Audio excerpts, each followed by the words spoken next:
할렐루야, 복된 주일입니다. 오늘 예배 자리로 우리를 부르신 하나님께 감사드립니다.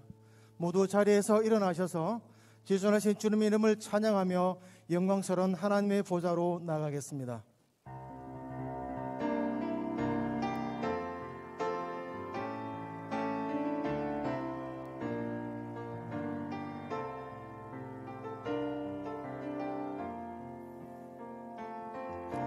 지존하신 주님 이름 앞에 모두 무릎 꿇고 다 경배해. 거룩하신 주님 보좌 앞에 엎드려 절하세. 예수는 그리스도, 예수는 주, 하나님의 영으로 예배드리리.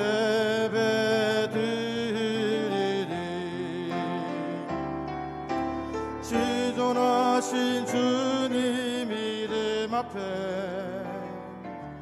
모두 무릎 꿇고 다 경배해. 거룩하신 주님 보좌 앞에 엎드려 절하세. 예수는 그리스도, 예수는 주, 하나님의 영으로 예배드리리. 예수는 그리스도, 예수는 그리스도, 예수는 주, 하나님의 영으로 예배드리리.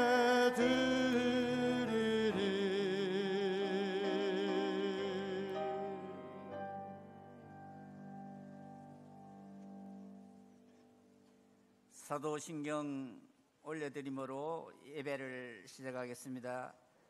나는 전능하신 아버지 하나님 천지의 창조주를 믿습니다.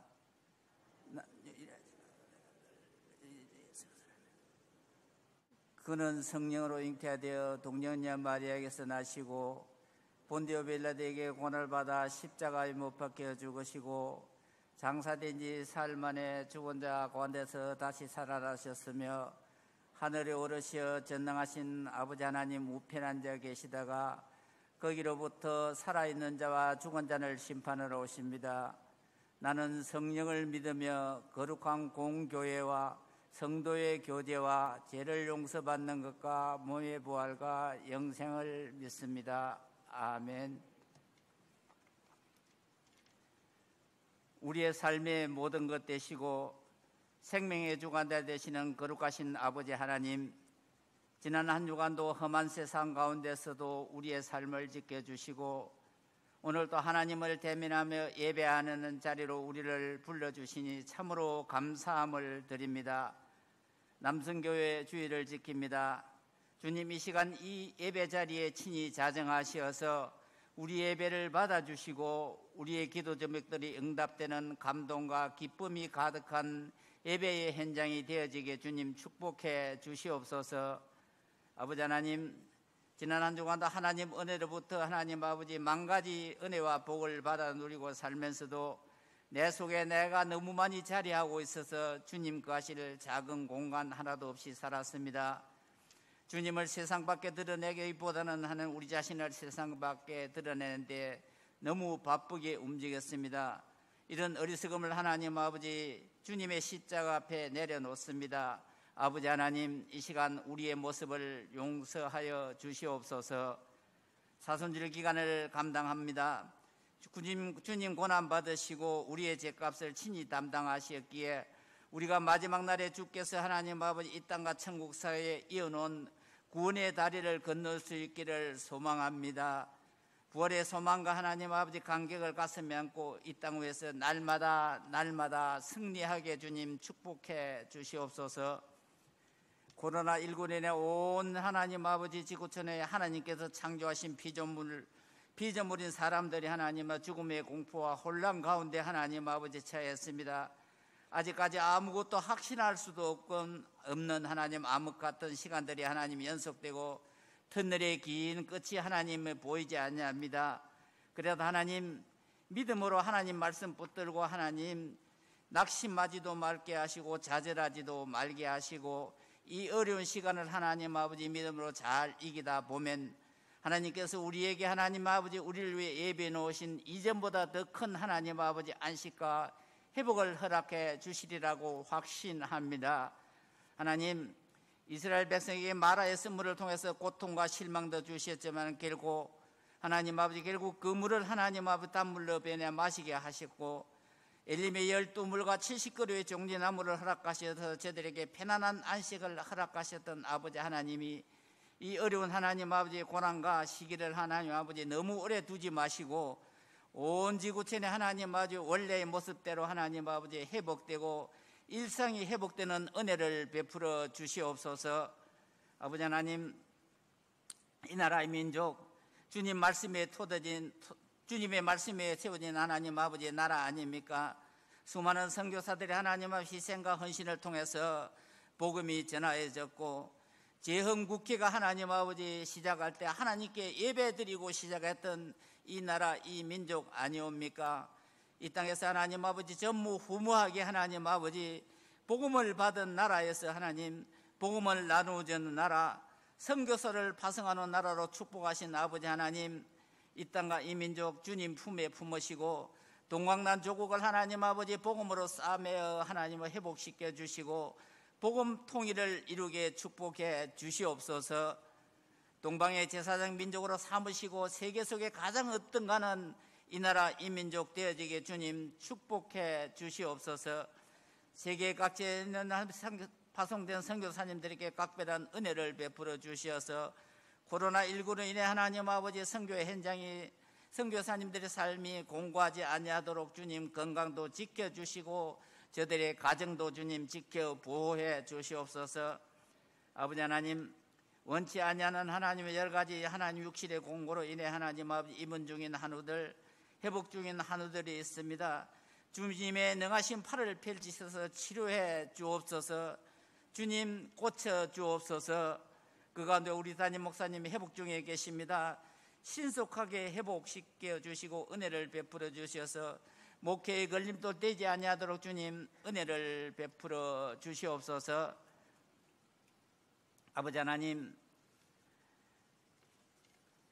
온 성도들의 삶이 하나님 아버지 은혜 받게 하시고 오늘도 하나님 아버지 육신의 공고한 하나님 가운데서도 하나님 기도하면서 하나님 아버지 말씀을 준비하신 담임 목사님 말씀을 선포하실 때 하나님 아버지 주님 장중에 붙드시고 역사해 주옵소서. 오늘 주심 이 말씀 붙들고 하나님을 새롭게 시작하는 한 주간의 한날 한날들을 날마다 승리하게 해 주옵소서. 온 성도들의 삶의 현장이 전도의 현장이 되어지게 하시고 삶의 모습이 전도지가 되고 교회가 되어지게 하시고 전도의 통로 축복의 통로가 되는 하나님 아버지 한 주간 되어지게 해 주시옵소서. 오늘도 이 예배를 돕는 모든 봉사자의 손길을 주님 축복해 주시고 저들의 삶의 현장이 날마다 하나님 아버지 하나님의 은혜가 넘치는 복이 임하게 해 주옵소서. 이 모든 예배의 시종을 주님 홀로 주장해 주실 줄 믿사옵고 우리 인생의 모든 문제의 해결자 되시는 예수님의 이름으로 기도하옵나이다. 아멘.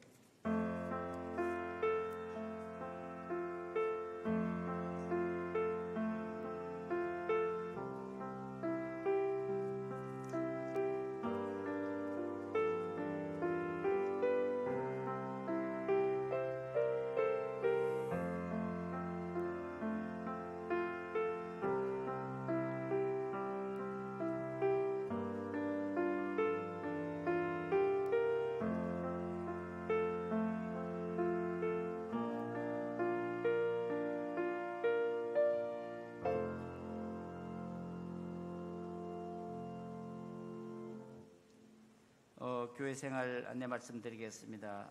오늘 오후 찬양 예배 시에는 남성교회 헌신 예배를 드립니다. 강사 목사님의 남해읍교회 시무하시는 이찬희 목사님이 오십니다. 모든 남성교회 회원들, 여전도회 회원들도 다 같이 이렇게 참여해 주시면 감사하겠습니다. 원래가 있습니다. 이렇게 본당에서 11시 예배 후에 본당에서 여전도에 있습니다. 그리고 세대 입교인 이렇게 안내 있습니다. 주보를 참조하시고 시간 다 참여하시기 바랍니다. 사순절 목적 헌금이 있습니다. 성금요일 날 저기 목적에 따라서 이렇게 집행이 될 것입니다. 성금요일 저녁에 다 같이 참여해서 사순절 목적 헌금에 참여해 주시기를 바랍니다. 손글씨 성경쓰기 자기가 쓴 글씨를 이렇게 책으로 이렇게 나올 겁니다. 그걸 이렇게 행정실에 이렇게 신청을 해 주시면 감사하겠습니다. 재직계 보고를 드리겠습니다. 담임 목사님 청빙위원회가 구성이 되어졌습니다. 지난 재직계 때 이렇게 재직계를 통과했습니다. 그동안 이 교회를 이렇게 받들어 이렇게 혼신의 힘을 다해서 섬겼던 우리 담임 목사님, 건축하는 과정에서 정말 수많은 하나님 많은 핍박과 고통 가운데서 이렇게 이 건축을 하셨고, 이제는 건강이 이렇게 하나님 여의치 않아서 조금 이렇게 빨리 이렇게 은퇴를 하시기로 이렇게 하였습니다. 그래서 청빙위원회가 구성이 되어졌습니다. 그래서 장로 4인, 안수집사 3인, 권사 3인, 이 일을 위해서 다윗같이 하나님 앞에 합한 자가 우리 교회에 담임 목사로 부임해 올 수 있도록 기도해 주시고, 부족한 이 청빙위원회를 위해서 열심히 온 성도들이 기도해서 정말 우리 영성이 풍성하고 인성이 풍성한 하나님, 그런 우리 담임 목사님이 청빙되어질 수 있도록 기도 많이 해 주시기를 부탁을 드립니다. 그리고 교우동정에서 우리 고 이순자 성도님, 박재현 장로님 어머님이고 구미경 권사님 시어머니 되신 분이 어저께 이렇게 장례식을 잘 치렀습니다. 오늘 아마 코로나19 때문에 조금 다음 주일에 이렇게 교회를 출석할 것 같습니다. 주문 못하신 분들은 그때 이렇게 와서 인사하고 주문해 주시기를 부탁을 드립니다. 찬송가 346장 찬양 올려드리겠습니다.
하나님께서 오늘 우리에게 허락하신 말씀은 이렇게 록기 4장 13절, 오늘 구약 성경 이렇게 406페이지, 제가 가진 성경 406페이지입니다.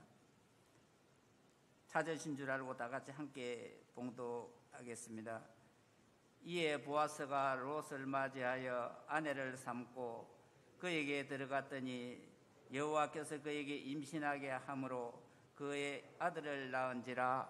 아멘.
하나님의 평강한 은혜가 여러분의 삶 가운데 넘치시기를 주의 이름으로 빕니다. 옆에 분하고 주의 이름으로 사랑하고 축복합니다. 인사합니다.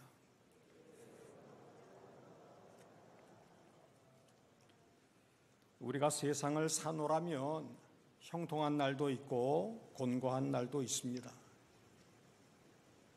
건강하고 사업도 잘 되고 자손들도 편안하고 재정도 넉넉하고 기쁘고 즐거운 형통한 날이 있습니다.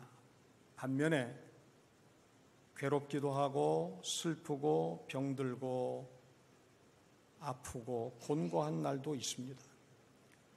하나님께서는 전도서 4장 7장 14절 말씀을 통해서 형통한 날에는 기뻐하고 곤고한 날에는 되돌아보라고 말씀을 하시면서 이 두 가지가 병행한다고 이야기를 하시고 계십니다. 평생 형통한 일만 있는 인생도 없습니다. 평생 곤고한 날만 이어지는 인생도 없다고 하는 겁니다. 그렇다고 하면 하나님께서 허락하신 형통한 날에는 이웃과 함께 기뻐해야지 자기만 그리고 자기 가족만 기뻐하지 말라고 하는 하나님의 분부입니다. 형통한 것도 한날에 지나지 않기 때문에 주위 사람들과 함께 기뻐할 수 있어야 한다 하는 것입니다. 때로 여러 가지 곤고한 일이 있지만 지나고 보면 한날에 지나지 않기 때문에 곤고하다고 괴로워하거나 슬퍼하지도 말라고 주님은 오늘을 지나고 있는 코로나 상황을 지나고 있는 우리에게 말씀을 하고 계십니다. 어떤 분이 이러한 표현을 했어요. 언제나 햇빛만 있다고 하면 사막이 될 수밖에 없다 하는 그러한 말을 했어요. 햇빛이 좋은 거예요. 그러나 햇빛만 있다고 하면 온 우주 만물이 다 사막화 될 수밖에 없다고 하는 겁니다. 맑은 날이 있는가 하면 흐린 날도 있다는 얘기예요. 명랑한 날이 있는가 하면 궂은 날이 있다고 하는 것을 우리에게 교훈을 하고 계십니다. 우리가 무슨 일을 겪게 될 때 하나님께서 하시는 일을 믿음의 눈으로 분별할 수 있어야 합니다.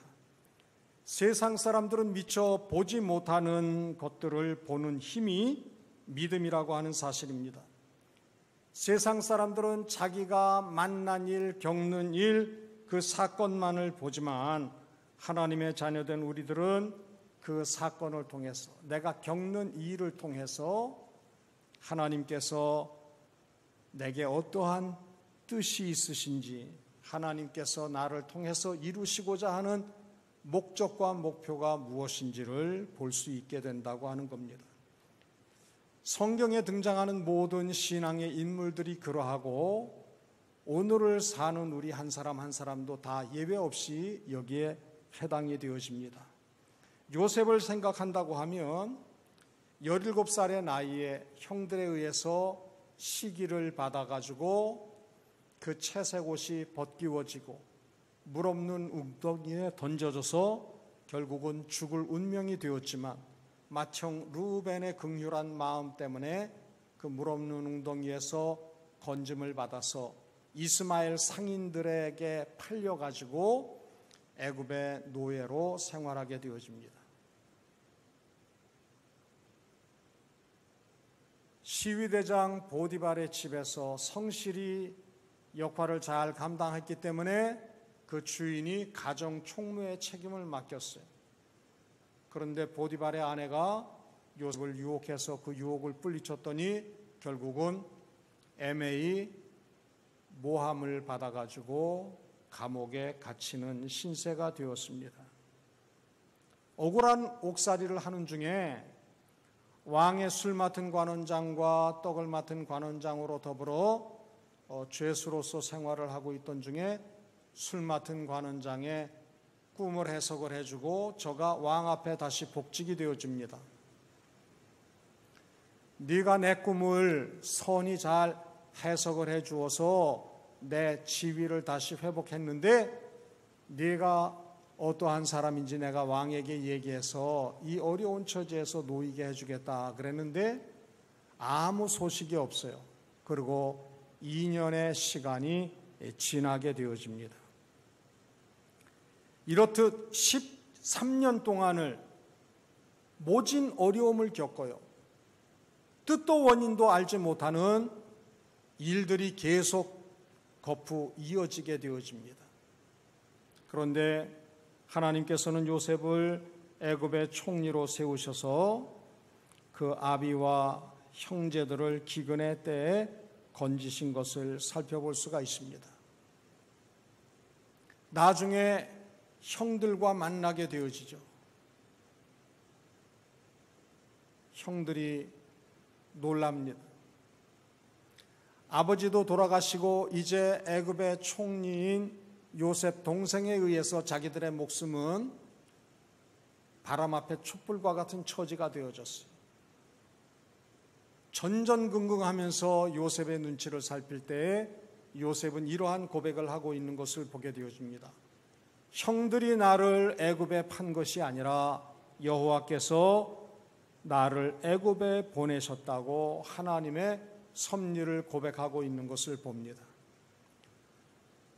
옷이 벗기운 상태로 물 없는 웅덩이에 던져졌을 때, 애굽의 노예로 팔려갔을 때, 모함을 받아서 옥살이를 하게 됐을 때, 막연한 기대를 가지고 2년이라고 하는 시간을 지나는 동안에 요셉의 마음은 어떠했겠느냐 하는 겁니다.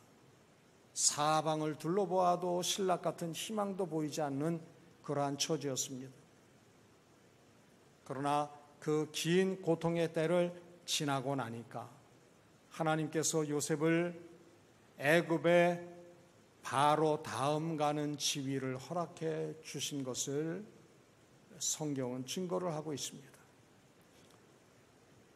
풍랑을 지나고 있는 때에는 이 풍랑이 무슨 연고인가 이해할 겨를이 없어요. 그러나 그 어려움의 때를 면하고 나면 그때 왜 그러한 상황이 그러한 처지였는지 하나님의 섭리와 예정하신 뜻을 분별할 수 있게 된다고 하는 겁니다. 모르드게의 경우도 우리가 생각을 해볼 수가 있습니다. 아하수에로 왕을 죽이려고 하던 넷이 두 사람의 음모를 고발을 해서 아하수에로 왕의 입장에서 볼 때는 큰 공을 세웠어요. 그런데 아무런 보상도 없었어요. 네가 내 목숨을 살렸구나. 높은 지위를 주지도 아니하고 상금을 주지도 아니하고 그냥 지나쳤어요. 그때는 속상했을지 몰라요. 은혜를 입었으면서도 어떻게 그 은혜를 흐르는 물에 흘려보냈느냐, 그렇게 여겼을지 몰라요. 그런데 하만이 온 유대인들을 멸절하고자 하는 악한 꾀를 동원하고 있는 그때에 아하수에로 왕이 잠을 자지를 못하는 거예요. 그래서 신하를 시켜가지고 너 역대 일기를 가지고 와라. 그래서 자신에게 되어진 지난 행적들을 다 이제 읽게 했습니다. 자기가 죽을 위기에 놓였었는데 모르드게에 의해서 자기가 목숨을 보존했다고 하는 것을 깨닫게 된 거예요. 모르드게에게 높은 자리를 주었느냐? 보상을 해 주었느냐? 아니요. 아무 조치도 왕께서는 취하지 않았습니다. 이런 경우가 어디 있느냐? 그리고는 그만 그 근처에 있던 하만을 불러가지고 내게 은혜를 베푼 이가 있다고 하면 그 사람에게 어떻게 하면 좋겠느냐? 그러니까 하만이 열심히 자기가 왕으로부터 가장 신임을 얻는 처지인 것을 알고는 자기에게 편리한 대로 열심히 얘기를 해요. 왕이 타는 수레에 그 사람을 태우고 사람들 앞에서 이는 왕이 존귀히 여기는 자다 돌아다니게 시가행진을 하도록 하시면 좋겠습니다. 그러냐? 모르드게를 불러서 내가 타는 수레에 태워가지고 모든 사람들 앞에 왕이 존귀히 여기는 자라고 공포하여라. 죽을 처지에서 살려줬음에도 아무런 반응도 사인도 조짐도 없었어요. 그때는 서운했을지 몰라요. 그러나 지나놓고 보니까 온 유대인들이 한참에 학살당하게 될 그 위기의 때 하나님은 왕으로 하여금 잠이 들지 못하고 번민하게 하고 역대 일기를 듣게 해서 모르드게가 속한 온 유대인들을 그 하만의 악한 꾀로부터 건지는 놀라운 역사를 이룬 것을 살펴볼 수가 있습니다. 하만은 멸망하고 모르드게가 속한 온 유대인들은 에스더로 더불어 구원의 은혜를 입었다고 하는 겁니다. 우리가 산호라면 그런 일이 얼마나 많이 있는지 몰라요. 하나님을 믿는데, 하나님이 계시다고 그러는데 왜 내게 이런 일이, 우리 가정에, 우리 신앙 공동체에 이런 일이 있느냐, 이 나라에 이렇듯 혹독한 어려움이 있느냐, 이해가 되지 않을 때가 있어요. 그러나 이 어려움의 때를 견디고 믿음으로 소망하면서 지나고 나면 왜 그때 내게, 우리 가정에, 우리 신앙 공동체, 교회에, 이 민족에게, 열방에 그러한 혹독한 시간이 있었는지 비로소 깨닫게 된다고 하는 사실입니다. 여러분들, 초대교회가 놀라우리만큼 놀라운 부흥의 역사를 이루었어요. 한 번에 3,000명이 세례받는 역사가 있었고 5,000명이 예수를 믿는 그러한 부흥의 놀라운 사건이 있을 그때에 공회에서 말씀을 전하던 스데반이 돌에 맞아 순교하고, 그리고 예수 믿는 이들이 박해를 피해서 구브로와 베니게와 안디오까지 각처로 뿔뿔이 다 흩어지게 됐어요. 그때 그 상황에 처해 있던 성도들은 이게 웬일입니까? 혹 불평하고 원망하고 의아해했을 수가 있어요. 그러나 60년경에 로마의 디도 장군이 예루살렘을 함락을 할 때 돌 위에 돌 하나도 겸놓이지 아니하는, 그래서 유대 교인들의 신앙 중심지인 성전이 다 회파되어지고 유대교 신앙 자체가 근본적으로 혹독한 어려움을 겪을 그때 이미 작은 핍박과 시련 때문에 산지사방으로 흩어져 있던 기독교인들은 그 혹독한 위기의 때를 작은 아픔을 통해서 피할 수 있었다고 하는 겁니다. 우리는 살면서 하나님이 이게 뭡니까? 라고 하늘을 향해서 고개를 치켜들고 비아냥거리는 말을 하는 처지에 이를 때가 있어요. 신실한 믿음으로 살고 있는 내게는 왜 이렇게 혹독한 어려움이 있고, 하나님 없이 죄를 밥 먹듯 하는 인생은 왜 저렇게 잘 되고 형통합니까? 그러한 물음을 던질 때가 있어요. 그러나 지나놓고 보면 하나님께서 우리에게 계획하신 일을, 작정하신 뜻을 온전히 이루고 계시는 중에 있었다고 하는 것을 고백해야 된다고 하는 겁니다. 우리가 이해할 수 없는 일들이 참으로 많이 일어납니다. 그러나 하나님께서는 작정하신 그 뜻을 정확하게 이루어 가신다고 하는 겁니다. 아브라함에게 너는 본토 친척 아비집을 떠나 내가 네게 지시할 땅으로 가라. 그래서 아브라함은 가나안 땅에 정착했어요. 하나님이 가라 하신 곳이니까 그곳에서는 좋은 일만 있어야 되잖아요. 하나님의 인도함을 순종했으니까. 그런데 가나안 땅에도 흉년이 들었어요. 아브라함 때도 흉년을 피했고 또 이삭 때에도 가뭄을 피해서 아브라함은 애굽에 내려갔고 이삭은 그랄 땅에 내려갔어요. 애굽으로 내려가려고 작정했던 이삭에게 하나님은 너 애굽으로 내려가지 말고 그랄 땅에 잠시 머물러라. 그래 그랄 땅에 머물렀어요. 그런데 그곳에서 농사를 지었는데 토박이들보다도 100배나 넘치는 풍성한 은혜를 입어요. 그러니까 그랄 사람들이 시기해서 이삭과 가족들이 이용하고 있는 우물을 다 메워버리는 거예요. 또 다른 곳에 가서 우물을 파고 지날만 하면 또 쫓아와서 괴롭히고 추방하는 거예요. 그래서 여러 곳을 옮겨 다녔습니다. 그랄 땅에서 에색으로 신나로 르호보스로 그리고 결국은 르호보암에까지 이르게 돼요. 가만히 성경의 지명을 살펴보게 되어지면 하나님께서는 그랄 사람들에 의해서 이삭이 어려움을 겪게 하면서 차차 어디로 옮겨주시느냐, 이삭의 생활 근거지를 가나안 땅 부엘세바로 옮겨가시는 것을 살펴볼 수가 있어요. 가는 데마다 우물을 메우고 괴롭혀요. 그런데 그 일의 결국을 살펴보니까 이삭이 머물러 있어야 할 곳은 브엘세바이기 때문에 괴롭히는 대적들을 통해서 차츰차츰 옮겨주시는데 하나님께서 그 조상 아버지 아브라함에게 약속하셨던 그 땅까지 등 떠밀어서 이끌어 가시는 것을 살펴볼 수가 있습니다. 성도가 겪는 모든 어려움과 실패는 하나님께서 영광 받으시기를 원하시기 때문에 있다고 하는 겁니다. 우리는 몰라요.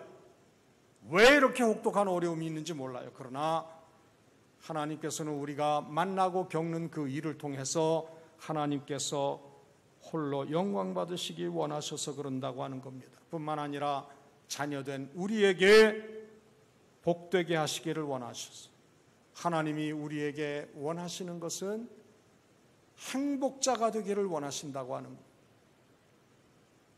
지금은 힘들어서 이에서 신물이 나요. 뼈를 깎는 고통이 있어요. 피를 말리는 아픔이 있어요. 뜨거운 눈물을 흘려요. 그러나 그 실패와 그 어려움을 통해서 하나님은 정금과 같이 우리를 순금처럼 불순물 없는 처지로 들어 사용하시기 위한 하나님의 경륜이 있다고 하는 겁니다. 뿐만 아니라 우리가 예수를 믿는다고 해서 구원의 완성이 이루어지는 것이 아니고 우리의 삶의 여정을 통해서 구원의 완성을 이루어 가신다 하는 겁니다. 우리를 부르신 아버지 하나님께서는 우리를 거룩하게 하십니다. 그리고 영화로운 처지에까지 이르게 하시는 그 신앙의 점진적 발전을 우리 가운데서 성취해 가신다고 하는 사실입니다. 본문은 곤고한 룻이 행복한 결혼을 하고 가문을 이어갈 수 있는 아들을 낳은 것을 이야기를 하고 있습니다. 13절 말씀 우리 같이 받들어 올립니다. 이에 보아스가 룻을 맞이하여 아내로 삼고 그에게 들어갔더니 여호와께서 그에게 임신하게 하심으로 그가 아들을 낳은지라. 아멘. 결혼을 했고 임신을 했고 출산을 했다고 하는 이것입니다. 그런데 고난 끝에 행복이 있다고 룻이 행복한 가정을 이루고 엘리멜렉의 가문을 이어갈 수 있는 아들을 낳았다고 하는 것이 이 본문의 중심이 아니라고 하는 겁니다. 룻의 삶 가운데 섭리하신 하나님을 우리는 살펴볼 수 있어야 돼요. 고생 끝에 낙이 왔구나 이것을 우리에게 말씀하는 게 아니에요. 룻의 인생 여정을 통해서 하나님은 작정하신 뜻을 룻에게서 성취하셨다고 하는 것을 우리는 볼 수 있어야 됩니다. 시편 40편 2절과 3절의 말씀을 보면은 나를 기가 막힐 웅덩이와 수렁에서 끌어올리시고 내 발을 반석 위에 두사 내 걸음을 견고케 하셨도다. 새 노래 곧 우리 하나님께 올릴 찬송을 내 입에 두셨으니 많은 사람이 보고 두려워하여 여호와를 의지하리로다. 아멘. 반석 위에 견고히 서는 사람, 하나님 앞에 새 노래를 부르는 사람은 어떤 사람이냐? 범사가 형통하고 순적한 중에 반석 위에 세워지는 게 아니에요. 새 노래를 부르는 게 아니에요. 기가 막힐 웅덩이에 처하였던 사람, 수렁에 빠져 있던 사람, 그 사람만이 이 기쁨과 감격을 누리게 된다고 하는 겁니다. 날마다 삼시세끼 걱정 없이 먹는 사람은 음식에 대한 고마움과 감격이 없어요. 기쁨이 없어요. 그러나 많은 날을 먹을 것이 없어서 고통을 겪던 이가 식탁을 대하게 되어지면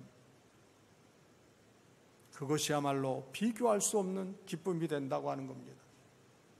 우리가 입으로 흥얼거리는 새 노래를 하나님은 부르게 하시는 게 아니에요. 다윗의 경우에도 십수년을 도망자의 신분으로 고통을 겪은 다윗. 인생의 광야에서 다윗을 훈련시키고 연단하셔서 이스라엘의 왕으로 제목으로 사용하신 것을 볼 수가 있습니다.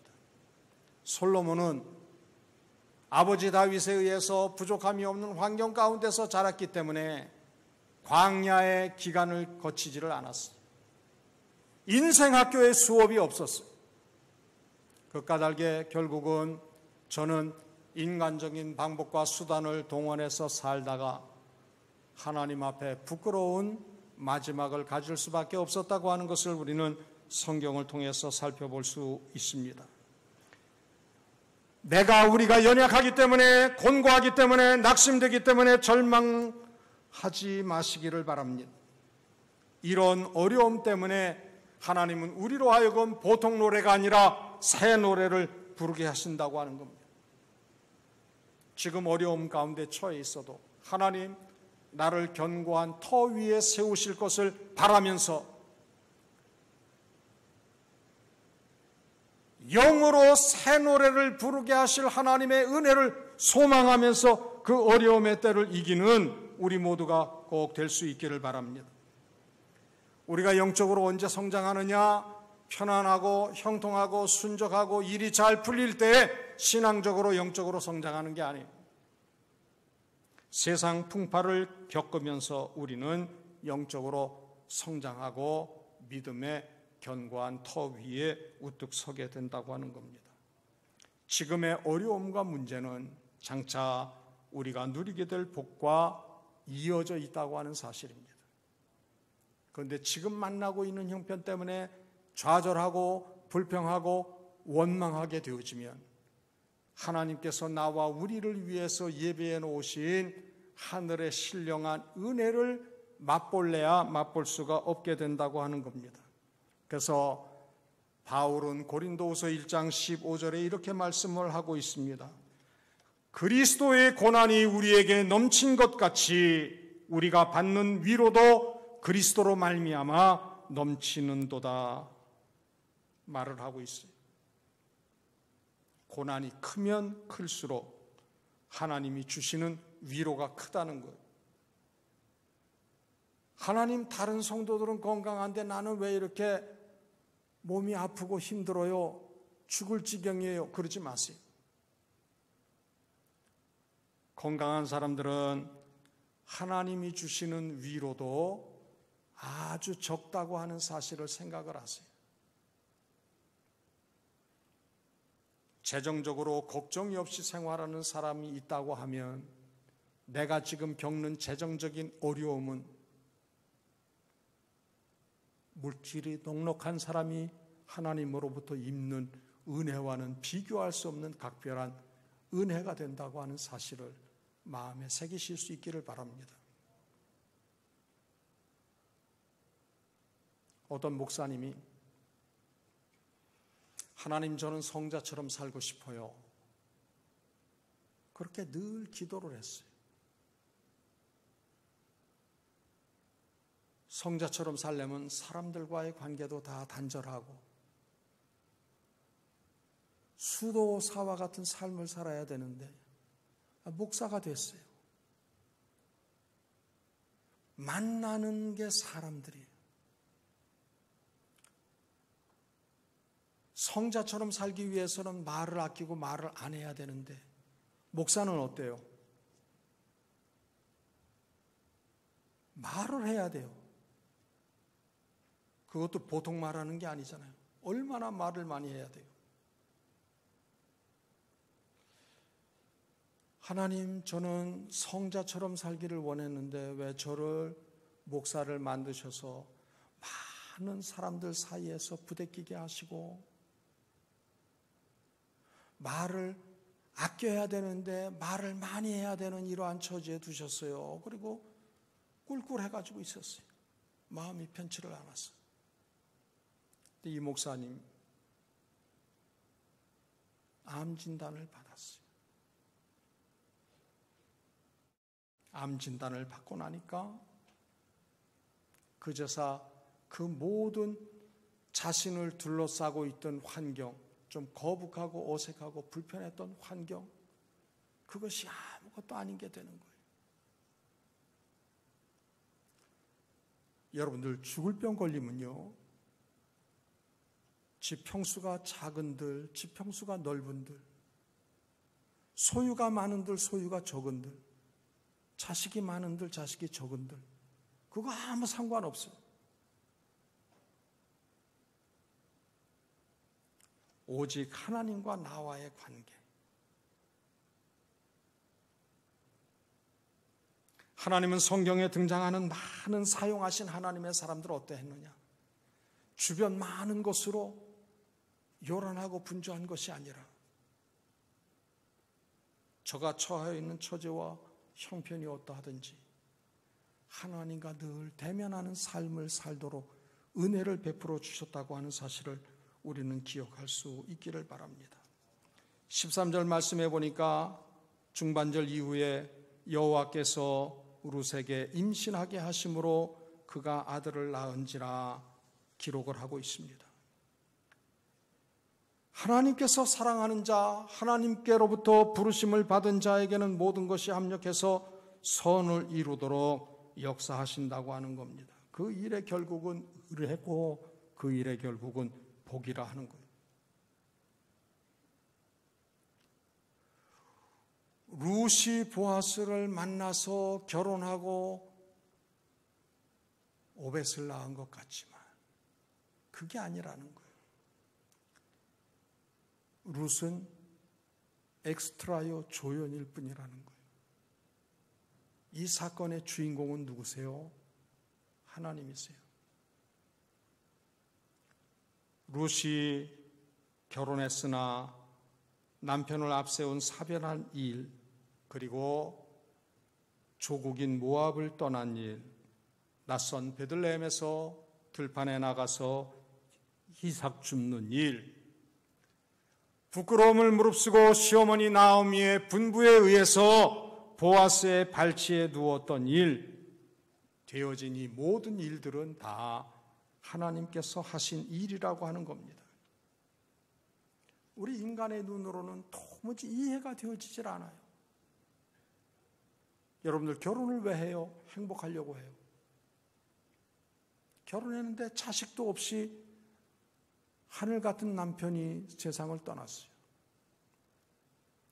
시어머니가 고국으로 고향 땅 살던 곳으로 돌아가겠다고 이야기할 때 그 마음 가운데 선한 동기를 주셔서 시어머니를 따라서 걸음을 옮기게 하신 이도 하나님이세요. 어머니의 하나님이 나의 하나님, 어머니의 백성이 나의 백성입니다 고백해 하신 이도 하나님이세요. 시어머니의 입을 빌어서 보아스의 발치에 누워라 인도하신 분도 하나님이세요. 보아스가 유력한 자이지만 긍휼한 마음을 가지고 하나님께서 계명을 통해서 율례와 법도를 통해서 분부하신 기업을 물을 자의 사명을 감당하도록 보아스를 동원하신 분도 하나님이세요.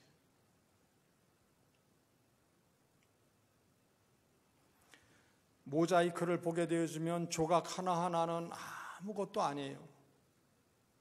그러나 쓸모없는 이것들이 모여지고 자리 배치가 되어지면 아름다운 작품이 되는 것과 같아요. 우리가 살아가면서 겪는 아픔과 상처와 시련과 고난들 하나하나를 떼어놓고 보면은 너무 힘든 거예요.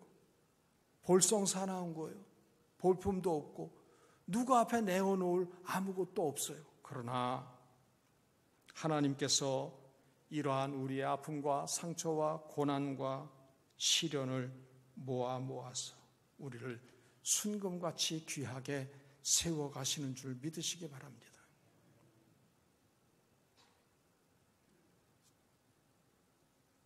야곱이 20년 타향살이를 마치고 이제 돌아가는 길인데 형 에서가 수백의 군사를 데리고 온다고 하는 소식을 들은 거예요. 야, 부모를 떠날 때 형이 자기를 죽일 것 같아서 주랭랑을 놓았었는데 그것도 형 혼자가 아니고 400의 군사를 데리고 온다고 그러니까 이제 죽을 일만 남은 거예요. 그래서 야복나루에서 먼저 세 대로 나누어서 소유를 세 대로 나누어서 보내고 뒤에서 홀로 남아가지고 기도하는 거예요. 살려주세요. 이 위기의 때에 나로 하여금 이 위기를 면하게 해주세요. 기도를 하는데 웬걸 야곱이 바라는 대로 응답이 되는 게 아니에요. 사지가 멀쩡해도 그 위기를 이길까 말까 한데 하나님께서는 야곱의 엉치표를 치셔가지고 절름발이로 만드셨어요. 볼성 사나운 모습을 만들었어요. 그런데 하나님께서는 한편으로 에서의 마음을 측은지심을 주셨어요. 볼성 사나운 모습으로 육체적 장애를 입고 쩔뚝거리는 그 아우를 볼 때 불쌍한 마음이 들어서 20년 동안 켜켜이 쌓아놓았던 그 원한과 분노가 한참에 눈 녹듯이 녹아내리는 역사를 이루게 하시고 20년 만에 형제로 하여금 화해케 하는 그러한 역사를 이루신 것을 살펴볼 수가 있습니다. 나오미가 룻에게 룻기 3장 18절에 이렇게 말씀을 하고 있습니다. 따라합시다. 이제 이 일의 결과가 드러날 때까지 편히 앉아서 쉬어라. 유진 피터슨의 메시지 성경은 오늘 우리가 볼 수 있는 개역 개정 성경을 조금 쉬운 말로 표현을 했어요. 모세가 뒤에서 애굽의 군대가 쫓아오고 앞에는 홍해가 놓였을 적에 두려워서 요동하는 난리를 치는 이스라엘 자손들에게 너희는 가만히 있어 여호와의 구원하심을 보라 말씀했던 것처럼 나오미는 룻에게 그동안 이런저런 모습으로 애쓰고 수고했는데 이제는 보아스가 우리를 통해서 할 일을 보자. 하나님께서 보아스를 통해서 우리에게 허락하실 은혜를 보도록 하자. 그렇게 고백했던 것처럼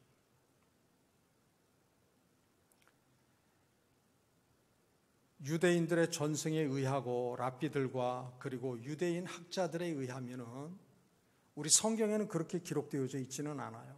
그런데 유대인들은 보아스가 룻과 결혼하고 그리고는 룻으로 잉태케 하고는 그만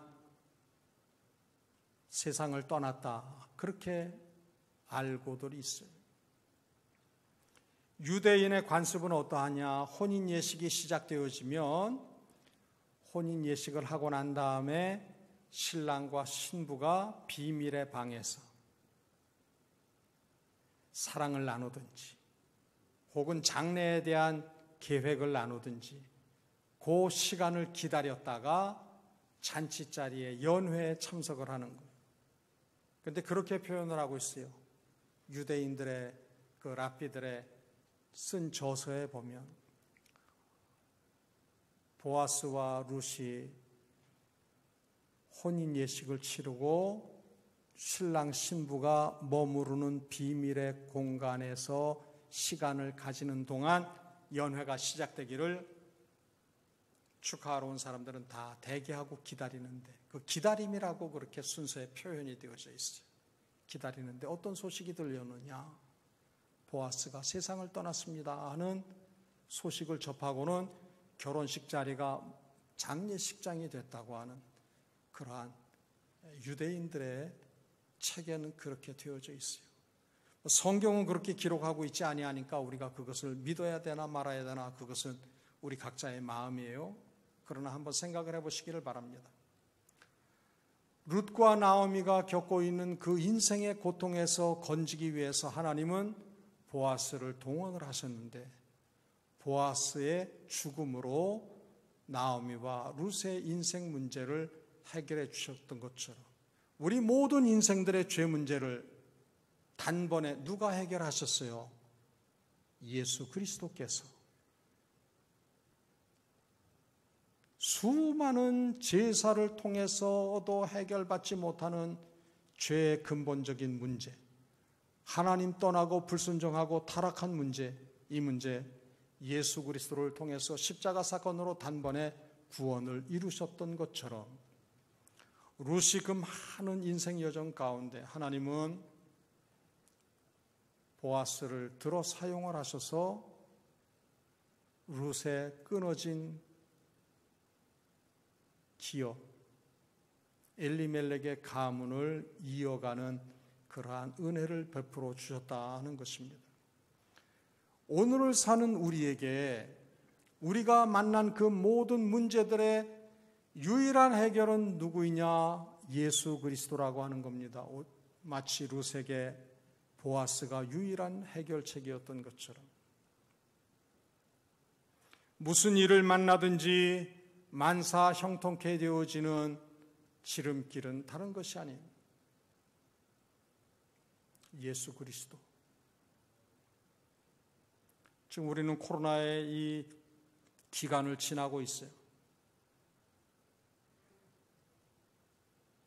사람들과의 교제를 나누기도 힘들고 방에서만 집에서만 지내야 되니까 정신적으로 많은 어려움들을 겪어요. 특별히 여성분들의 경우에는 좀 감성적인데 거기다 갱년기 연령도 겹치고 그래가지고 뭐 우울증에 또 심하면 공황장애 많은 어려움들을 겪고 있는 분들이 있어요. 그러나 기억하시기를 바랍니다. 코로나 이 사태를 통해서 하나님은 지금을 견뎌내고 있는 우리에게 작정하신 뜻이 무엇인가? 하나님이 나와 우리 가정과 우리 공동체와 이 민족과 열방 가운데 목적하신 바가 무엇인가? 그것을 믿음의 시선으로 밝히 잘 살펴보실 수 있기를 바랍니다. 그리고 든든히 십자가 붙들고 승리하는 그리스도의 보혈이 우리의 영혼과 육체와 심령까지 온전히 주장해 주시는 그러한 감격을 누리는 우리 모두가 꼭 되시기를 주의 이름으로 빕니다. 하나님, 룻이 겪은 모든 인생 문제 보아스를 통해서 단번에 해결하셨던 것처럼 외인된 우리들 아브라함의 영적 후손 삼으시사 예수 그리스도를 통해서 하나님 떠난 죄 문제, 사망의 문제, 영원한 형벌과 심판의 문제를 해결해 주셨음을 감사를 드립니다. 우리가 살면서 만나는 많은 다른 형태의 어려움, 아픔과 상처와 시련들, 이것들 까닭에 더욱더 주님을 친밀히 하며 반석 위에 견고히 서며 하나님 앞에 영으로 새 노래를 부르는 우리 모두 되게 하옵소서. 예수 그리스도의 이름으로 기도드립니다. 아멘. 4절을 부르도록 합니다.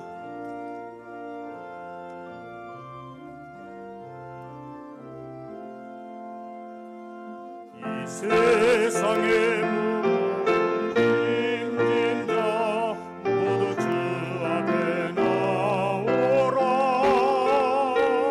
그 놀라운 은혜를 받아서 만의 평안을 얻으라. 나 주께서 명하신 복음을 전하며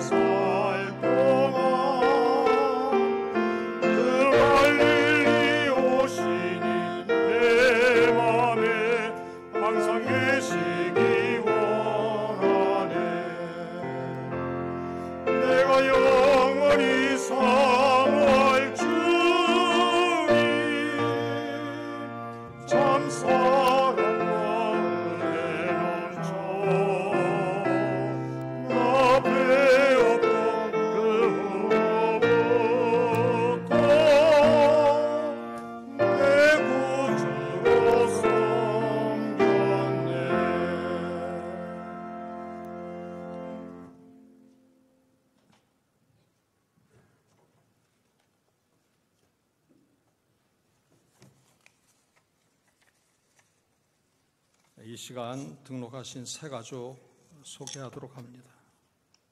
KCC에 거주하고 계시는 정태욱, 윤상숙 네배분 한 믿음의 식구 되셨습니다. 정태욱 성도님은 일남선교회, 윤상숙 성도님은 요괴벳 여전도에 해당하시고 소망 4구역에 편성되셨습니다. 박미호 권사님이 인도하셔서 등록이 되어졌습니다. 우리 함께 환영 찬송하도록 합니다.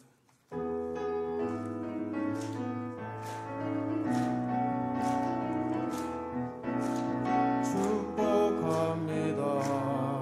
주님의 이름으로 축복합니다.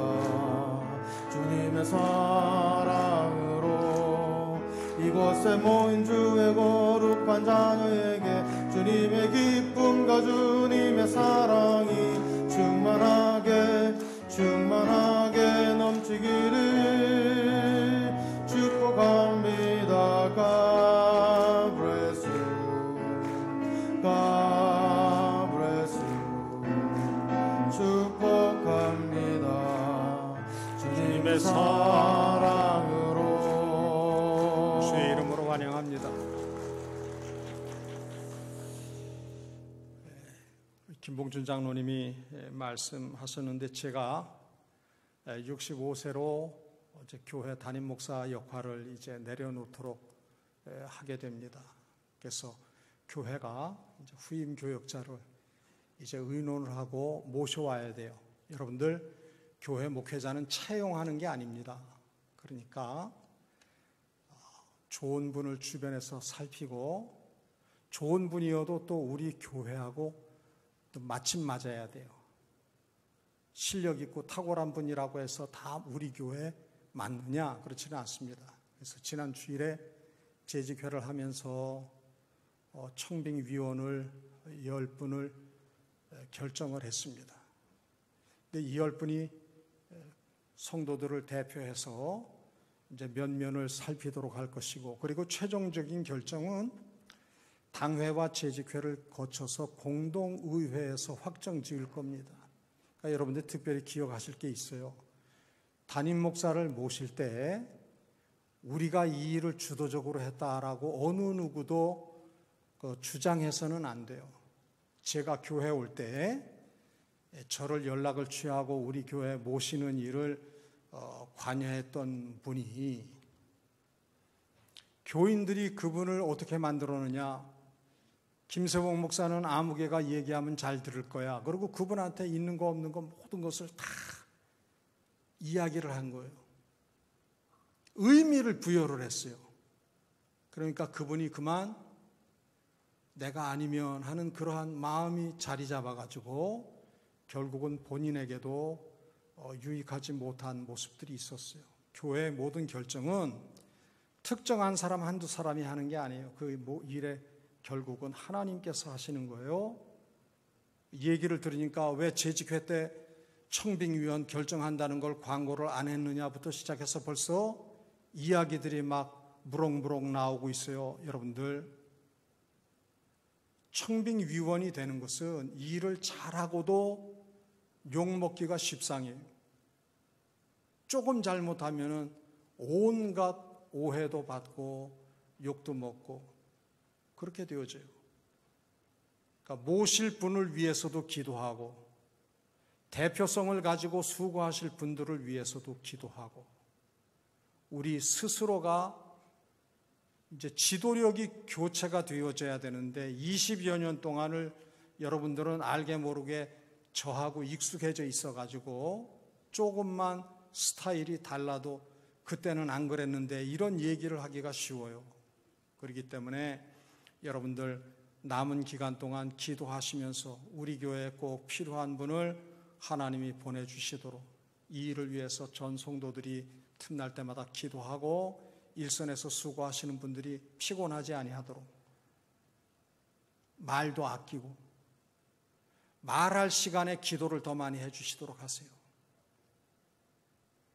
재직회 때 청빙위원을 결정한다고 그랬으면 참석을 했을 텐데 왜 그 얘기를 안 해가지고 말이지.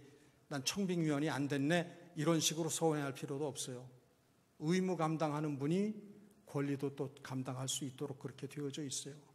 어떤 결정이 됐든지 내가 참석 안 했으면 그것이 모든 이들의 참석한 재직들의 의견을 통해서 결정되어진 것이니까 하나님의 뜻이다, 그렇게 여기고, 내가 회의는 참석 못했지만 기도로 도와야지, 또 좋은 분이 있으면 또 추천을 하든지 좋은 생각을 알려드려야지, 이러한 마음으로 일을 치르실 수 있도록, 그래서 교회 새로운 교역자 모시는 일이 진짜 기쁜 잔치가 될 수 있도록 잘 도와주시기를 당부의 말씀을 드립니다.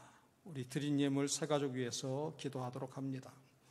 하나님, 정태욱 성도님, 윤상숙 성도님 한 믿음의 식구 되게 하신 것 감사를 드립니다. 특별히 세례교인이신데 이 내외분이 신앙 공동체를 통해서 주인의식을 가지고 교회가 필요로 하는 그곳에 세움을 받게 도와주시사 예수 그리스도를 통한 구원의 은혜를 신앙 공동체에서 풀어내는 일에 승리하는 삶이 꼭 되게 도와주옵소서. 인도하신 분이 있습니다. 귀한 신앙생활 꾸려나가는 중에 피차 하나님 나라를 견고히 하는 삶을 살게 하시고 하나님의 구원 역사를 이루는 일에 선한 동력자로 승리하게 도와주옵소서. 아버지 하나님, 원칙도 기준도 없는 많은 혼란한 가운데 있습니다. 분명한 것은 예수님과 하나님의 말씀이 성도된 우리 삶의 유일한 기준 되게 하옵소서. 사방이 요란한 처지에서도 예수는 구원자시요 구주이심을 고백하자 입교인으로 유아 세례교인으로 준비의 시간을 감당하고 있는 이들을 기억하시고 예수님만이 세상을 겨루어 넉넉히 이기는 유일한 힘임을 믿는 이들이 신앙 공동체에 세워지도록 도와주옵소서. 하나님이 가증히 여기는 것들이 성경을 대신한 자리, 하나님의 마음을 대신한 자리를 차지하는 인간의 악한 꾀들이 도처에서 독버섯처럼 자리하고 있습니다. 하나님, 성령의 불로 이 모든 가증하고 악한 영적 세력들을 물리쳐 주시고 하나님의 의와 구원만이 견고히 서도록 도와주시기를 원합니다. 하나님, 코로나 백신을 우리로 하여금 의지하지 않게 하시고 하나님께 우리 자신을 드리는 일에 힘쓰게 도와주시고 복음만이 유일한 인생들의 백신인 것을 만방에 널리 드러내는 우리 모두가 꼭 되게 하옵소서. 슬픔 당한 가정, 하나님 나라를 향한 소망이 더욱더 견고해지도록 은혜를 베풀어 주시기를 원하고 기도드립니다. 연약한 가운데 있는 주의 권속들이 있습니다. 겪어보지 아니하고는 그 어떤 말도 위로도 도움이 되지 않는 것과 같은 혹독한 처지에 있는 환우들을 주님 긍휼히 여기시고 뼈아픈 눈물을 흘리며 쓰라린 마음으로 단식하며 고통스러운 가운데 있을지라도 구원자 예수 그리스도 십자가의 보혈 능력을 의지하는 삶이 되게 도와주시사 모든 병에서 깨끗이 노임을 받을지어다. 병의 종류는 다를지라도 처지와 형편은 다 다를지라도 하나님의 긍휼하심을 덧입는 은혜를 베풀어 주셔서 순금과 같이 신앙의 불순물 없이 하나님 앞에 복스러이 쓰여지며 새 노래로 하나님께 영광을 돌리며 내게 작정하신 것을 이루신 하나님 앞에 감사의 뜨거운 눈물을 흘리는 저들 되게 하옵소서. 재정을 관리하는 종들을 기억하시고 하나님 나라를 향한 아버지의 소원이 구체적으로 실현되어지는 복과 은혜를 베풀어 주옵소서. 다시금 기도하오니 우리의 가정과 우리의 일터를 구별하셔서 함께 하시는 하나님, 복을 베푸시는 하나님 앞에서 복이 되며 축복의 통로되는 우리 모두 되게 하옵소서. 예수 그리스도의 이름으로 축복하고 기도드리옵나이다. 아멘. 우리 자리에서 일어나셔서 마지막 찬송 올리도록 합니다.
복을 빕니다. 주 예수 그리스도의 은혜와 하나님 사랑하심과 성령님의 역사 인도하심이 우리가 겪고 만나는 그 문제들을 인하여 오직 예수 그리스도만이 존귀 여김을 받는 삶을 살기 원하는 온 하나님의 백성들과 저들 가정과 일터와 이 지역과 이 민족과 모든 나라들 위해 지금부터 영원히 함께 계시기를 축원하옵나이다.